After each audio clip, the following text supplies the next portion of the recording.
Saat ini, dunia masih berperang melawan COVID-19. Penyakit yang disebabkan oleh virus corona telah merenggut lebih dari 1 juta jiwa di seluruh dunia dan menginfeksi puluhan juta lainnya. Kehidupan manusia pun mengalami perubahan dari dampak pandemi tersebut. Salah satunya di dunia pendidikan, banyak sekolah yang menerapkan pembelajaran secara daring. Apakah pembelajaran daring ini efektif bagi pendidikan? Silakan simak video debat berikut ini. Assalamualaikum warahmatullahi wabarakatuh. Selamat siang semuanya. Di sini pertama-tama marilah kita panjatkan puja dan puji syukur kita terhadap Tuhan Yang Maha Esa yang telah memberikan rahmat, kesempatan dan kesehatan bagi kita semua hingga kita dapat berkumpul di ruangan ini. Selanjutnya, adapun yang akan kami bahas kali ini tentang pembelajaran secara daring. Sebelum itu, kami akan memperkenalkan tim kami. Dengan saya sendiri, saya Ikvi Cahyani dengan nomor NIM 202110055. Di sini saya berperan sebagai moderator dan notulen pada debat kali ini. Selanjutnya, kami dari tim Pro dengan saya Azza Yuni Novitasari dengan nomor NIM 202110052 dan rekan saya Turianti dengan NIM 202110048. Kami dari tim Kontra dengan saya Amalia Putri Rahayu NIM 202110049 dan teman saya Arifia Hikmawati dengan NIM 202110051. Saya Salasa Asri Asani dari tim netral dengan NIM saya 202110042. saya persilakan pihak pro untuk menyampaikan argumen dengan waktu 45 detik. Saya setuju dengan adanya pembelajaran daring seperti ini, apalagi di saat era pandemi. Karena dengan pembelajaran daring, kita dapat memanfaatkan fasilitas elektronik. Tanpa kita sadari dengan itu, kita dapat berkembang melalui era iptek. Tapi, kita perlu sadari juga bahwa tidak semua pelajar itu berasal dari keluarga yang mampu. Ada yang berasal dari keluarga yang tidak mampu. Nah, itu pasti akan memberatkan mereka yang berasal dari keluarga yang kurang mampu tersebut untuk orang tuanya memberikan kuota bagi anaknya. Iya, memang tidak semua orang tua mampu untuk membelikan kuota untuk anaknya. Namun, pemerintah sudah memberikan solusi berupa bantuan kuota internet untuk siswa SD, SMP, SMA, bahkan kuliah. Mungkin hal itu bisa sedikit membantu permasalahan siswa untuk mempelajari pembelajaran secara daring ini. ya memang dapat kuota dari pemerintah, namun kecepatan dari kuota itu sendiri kan berbeda-beda antara anak yang di pedesaan dengan anak di kota ataupun anak yang berada di pedalaman, sehingga menurut saya pembelajaran daring ini walaupun mendapat subsidi dari pemerintah tetapi kurang efektif jika diterapkan kepada semua siswa begitu. Kalau begitu, kita sebagai siswa memang ada baiknya harus pintar untuk mengatur waktu serta pintar untuk mencari sinyal untuk keluar ke rumah agar kita dapat bisa mengikuti pembelajaran daring ini. Nah, tapi kan sekarang ini jadwal sepenuhnya dipegang oleh guru. Tidak jarang guru itu memberikan tugas dengan tenggat waktu yang hanya sebentar. Nah, apabila di daerah para pelajar tersebut sinyal yang jelek, itu akan menghambat siswa dalam mengirimkan tugas. Apabila tugas itu terlambat untuk dikirimkan kepada guru, itu akan mempengaruhi nilai siswa tersebut. Ya, memang pembelajaran daring itu mungkin memang dirasakan susah oleh sebagian siswa.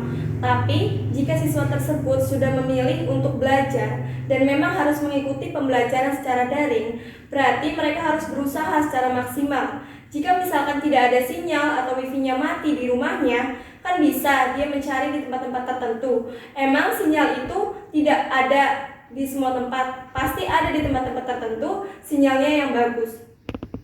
Mbak Turi, tidak semua siswa itu mendapatkan jaringan yang sama. Jadi antara siswa yang di kota dengan siswa yang di desa itu berbeda jaringannya. Ada juga di berita-berita itu terkadang siswa itu dari pegunungan untuk turun ke pegunungan itu memerlukan waktu 2 jam lebih, sehingga menurut saya hal tersebut tidak efektif karena siswa tersebut itu jika cuacanya cerah, jika cuacanya tidak cerah kan itu juga membahayakan gitu.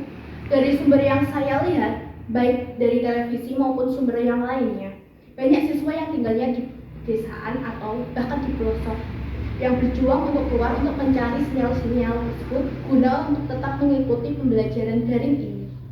Pasti kita sebagai siswa harus bisa mengupayakan optimal untuk mengikuti pembelajaran daring ini. Nah, saya tahu bahwa para pelajar itu rela untuk keluar rumah, bahkan pergi ke pinggir jalan hanya untuk mencari sumber sinyal. Akan tetapi di daerah tersebut itu kan pasti karena pinggir jalan itu akan ramai dan bising, otomatis itu akan mengganggu konsentrasi siswa dalam mengikuti pembelajaran daring tersebut. Jadi menurut saya tetap bahwa pembelajaran daring itu tidak efektif untuk dilakukan. Kan gini, pasti setiap siswa punya teman yang satu desa atau satu kampung dengannya. Dan teman-teman itu kan pasti ada yang satu sekolah atau satu kelas dengan orang tersebut. Nah, dia kan bersama-sama bisa belajar secara bareng-bareng, bisa diskusi bareng, bisa kerja kelompok bareng. Jadi itu sangat efektif untuk pembelajaran daring ini. Namun jika seperti Mbak Turi yang katakan itu tetap terjadi kerja kelompok, sekarang kan masih dalam kondisi pandemi, maka dari itu apa hal tersebut efektif untuk siswa? Dan juga terkadang di dalam suatu tempat itu wilayah, terkadang kan juga tidak semua itu satu kelas, satu SMA, sehingga menurut saya hal tersebut kurang efektif. Baik, saya akan menjawab pertanyaan tentang bagaimana pendapat saya terhadap pembelajaran daring. Menurut saya yaitu masalah ini kita harus memilih secara objektif, baik pembelajaran tatap muka atau luring dan juga daring. Sebagai seorang mahasiswa, kita itu semua harus memiliki tanggung jawab yang besar dalam pembelajaran supaya berjalan dengan efektif. Jika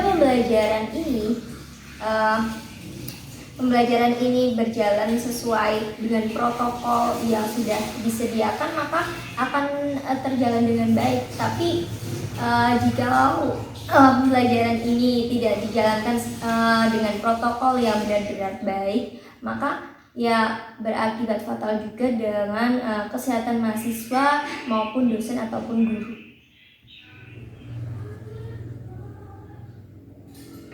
Kalau begitu, ada baiknya kita sebagai siswa itu harus benar-benar pintar bagaimana caranya mengatur waktu, dan kita harus benar-benar pintar untuk menghadapi situasi-situasi atau gangguan-gangguan lainnya yang menghalangi dari pembelajaran tersebut. Bagaimana caranya kita dapat mengikuti daring walaupun tidak tepat waktu, tetapi setidaknya kita masih mengerjakan tugas tersebut. Sekian debat pada kesempatan kali ini. Saya pamit undur diri. Wassalamualaikum warahmatullahi wabarakatuh.